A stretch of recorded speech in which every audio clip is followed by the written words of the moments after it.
Scenario समझने की कोशिश करेंगे। फिर हमारे इंडियन मार्केट में जो एफआईआई की तगड़ी सेलिंग फिगर हम लोगों को अभी देखने को मिल रहा है, उसको किस तरीके से इंटरप्रेट करना है। प्राइस एक्शन के ऊपर जो एक इंपॉर्टेंट सपोर्ट लेवल ब्रेक हो चुका है, और ओपन इंटरेस्ट के डेटा में हम लोगों को कॉल की साइड में जो हैवी से राइटिंग देखने को मिल चुकी है, उसको किस तरीके से समझना है। पहले ये सभी बातें इस वीडियो में सीखने की समझने की कोशिश करते हैं। सबसे पहले मैं आपको कुछ ग्लोबल फैक्टर बताना चाहता हूँ।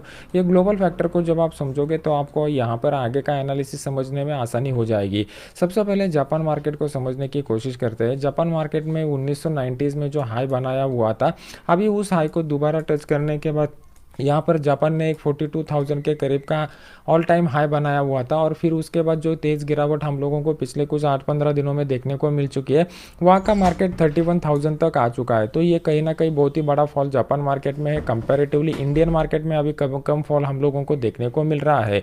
Second important point, global market में अगर हम लोग देखने की कोशिश करते हैं तो जापान के साथ अमेरिका मार्केट में भी हम लोगों को तेज़ गिरावट देखने को मिल चुकी है, और यूरोप मार्केट में भी उसी तरीके का हाल बन चुका है। नेक्स्ट इंपॉर्टेंट अपडेट जो ग्लोबल मार्केट की तरफ से आ रहे हैं, वो ईरान और इजराइल के बीच में जो युद्ध की सिचुएशन बन चुकी है, अगर वो सिचुएशन और भी वर्स्ट हो जाती है तो यहाँ पर हम लोगों को जो डाउन साइड का मोमेंटम बनता हुआ दिखाई दे रहा है, वो डाउन ट्रेंड में भी कन्वर्ट हो सकता है। ये बात को आपको कंसिडर करना पड़ेगा।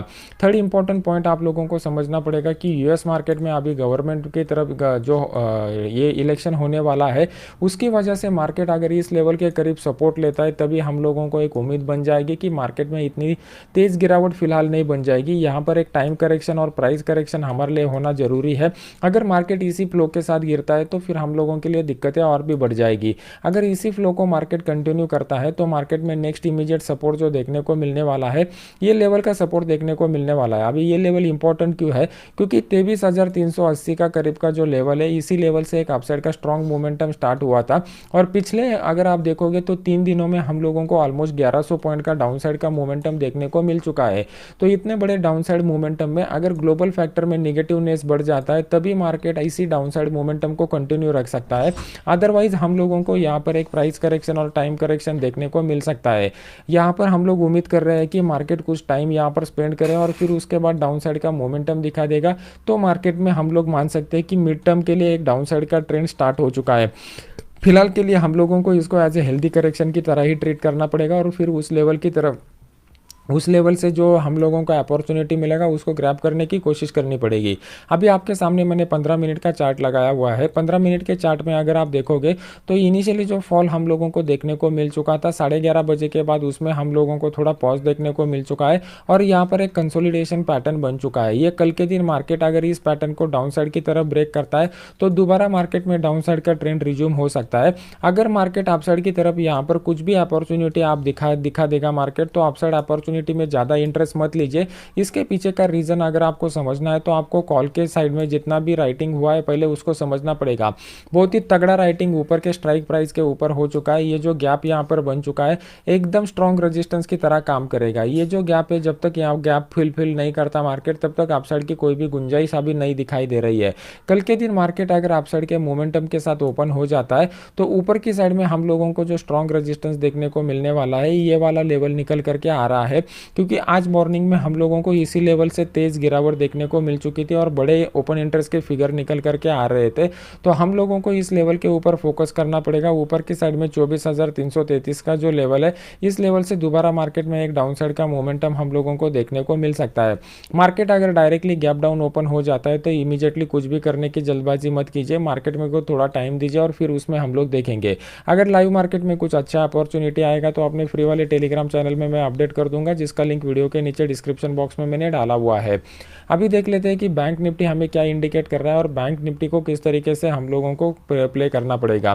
पिछले कुछ दिनों से मैं आपको एक ही बात बैंक निफ्टी के बारे में रिपीट कर रहा था कि यहाँ पर क्लियर कट डाउन साइड का मोमेंटम स्टार्ट हो चुका है और ऊपर की साइड में हम लोगों को क्लियर कट दिखाई दे रहा था कि सेलिंग आ रहा था, और जैसे ही इस लेवल को मार्केट ब्रेक करेगा एक बड़ा फॉल देखने को मिलेगा, जिसका टारगेट मैंने ये वाला लेवल दिया था। मार्केट ने आज वो लेवल को अचीव किया हुआ है। अभी बैंक निफ्टी में एक इंपॉर्टेंट पॉइंट पॉइंट को आपको कंसिडर करना पड़ेगा, जो आपको अगर समझ में आ गया तो मान लो कि आप एक आसानी से प्रॉफिटेबल ट्रेडर बन पाओगे। ये जो लेवल है, ये लेवल हमारे लिए बहुत क्रूशियल था, क्योंकि इसी लेवल से स्ट्रॉन्ग बाइंग हम लोगों को देखने को मिला था। ये जो कंसोलिडेशन के पैटर्न ब्रेकआउट के बाद अपसाइड वाले मोमेंटम वाले लोग यहाँ पर बने हुए थे, उनकी उम्मीद कल टूट जाएगी अगर इस लो को मार्केट निकाल देगा तो हम लोगों को आज के दिन का जो क्लोज देखने को मिल चुका है वो क्रूशियल लेवल के करीब देखने को मिल चुका है। कल के दिन अगर मार्केट आज के लो के नीचे आ जाता है तो हम लोगों को अपॉर्चुनिटी वाला विंडो खुल जाएगा। ये जो लेवल मैंने आपके सामने ड्रॉ किया हुआ है, अगर आप इसको ठीक से देखोगे तो आपको समझ में आ जाएगा एग्जैक्टली उसी लेवल को मार्केट ने रिस्पेक्ट किया हुआ है। तो कल के दिन के लिए बेस्ट अपॉर्चुनिटी हम लोगों को कहाँ पर देखने को मिलेगा, ये जो ट्रेंड लाइन यहाँ पर बन चुकी है, इस ट्रेंड लाइन के नीचे अगर मार्केट आता है तो यहाँ से दोबारा मार्केट में डाउन साइड का मोमेंटम हम लोगों को बनता हुआ दिखाई देगा। अप साइड मोमेंटम के लिए मैं कल के दिन ज़्यादा इंटरेस्टेड नहीं रहेगा, क्योंकि ऊपर की साइड में हेवी कॉल राइटिंग हम लोगों को देखने को मिल चुकी है। अगर मान लो कि कल के दिन गलती से मार्केट ऊपर की साइड ओपन हो जाता है और या फिर इंट्राडे में कहीं पे भी मार्केट ऊपर की साइड में चले जाने की कोशिश करता है, तो ऊपर की साइड में हम लोगों को जो स्ट्रॉन्ग रेजिस्टेंस फेस होने वाला है वो 50,500 के लेवल के करीब होने वाला है। यहाँ पर open interest plus price action point of view से भी एक रेजिस्टेंस लेवल है, तो यहाँ से दोबारा मार्केट में डाउन साइड का मोमेंटम बन सकता है। इमीडिएटली अगर कोई भी बड़ा गैप डाउन ओपनिंग हम लोगों को देखने को मिल सकता है, तो गैप डाउन ओपनिंग के ऊपर मार्केट से स्टे अवे रहने की कोशिश कीजिए, क्योंकि मार्केट अगर गैप डाउन ओपन भी हो जाता है तो इन बिटवीन वाला जो रेजिस्टेंस का जोन है, सपोर्ट का रेजिस्टेंस का लेवल है, ये एक रेंज बाउंड सिनेरियो इंडिकेट कर रहा है। दोबारा मार्केट इस जोन में आ जाएगा तो मार्केट कंफ्यूज हो जाएगा। इसका एक एग्जांपल मैं आपको यहाँ पर बताना चाहता हूँ। अगर आप यहाँ पर देखोगे तो हम लोगों को जो रेंज बाउंड वाला जोन निकल करके आ रहा है डेली चार्ट के ऊपर, ये वाला लेवल हम लोगों के लिए रेंज बाउंड जोन निकल करके आ रहा है। मतलब इस लेवल में जब भी मार्केट जाएगा ट्रेडर लोग कंफ्यूज हो जाएंगे। इसका एक एग्जांपल यहाँ पर आपको दिखा देता हूँ। अभी डेली के लेवल मैंने आपके सामने ड्रॉ करके रखे हुए हैं। अभी सेम लेवल को हम लोगों को जाके देखना पड़ेगा 15 मिनट चार्ट के ऊपर। अगर हम लोग 15 मिनट चार्ट में जाते हैं तो आपको यहाँ पर क्लियर कट इंडिकेशन मिल रहा है कि जो डाउनफॉल यहाँ पर स्टार्ट हो चुका था, इस जोन में आने के बाद दोबारा मार्केट कंफ्यूजन की स्टेज में चला गया है। तो ये 50,250 से लेके नीचे की साइड में जो लेवल निकल करके आ रहा है वो 49,530 के करीब, मतलब अप्रोक्सीमेटली 500 है। तो ये 750 पॉइंट का जो इन बिटवीन वाला फेज है, यहाँ पर मोस्ट ऑफ द ट्रेडर लोगों का लॉस यहाँ पर हो सकता है।